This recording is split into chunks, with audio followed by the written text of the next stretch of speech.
Sir দা কোথায় বসে এবং দি কোথায় বসে? ঠিক আছে, প্রশ্নটা ডাউট তোমার ক্লিয়ার করে দিচ্ছি, দাঁড়াও এখানে চুপ করে।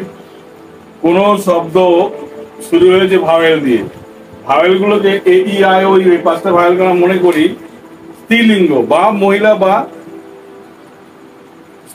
মুদ্রা কথা মনে করি স্ত্রীলিঙ্গ। আমরা কোনো মহিলাকে বা কোনো স্ত্রীকে কি বলতে পারি? দিদি বলতে পারি। তাহলে এ ই আই ও ইউ এই পাঁচটা ভাওয়েল দিয়ে কোনো শব্দ শুরু হলে আমরা সেই শব্দটাকে বলবো the. The orange, the apple, the organisation, এরকম।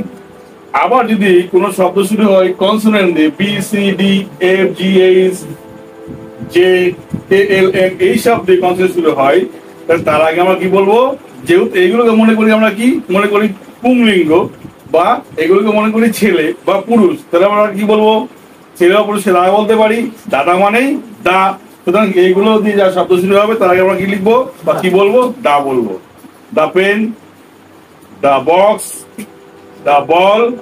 ওকে, থ্যাংক ইউ। বুঝতে পেরেছো? Thank you sir. ওকে, চলো।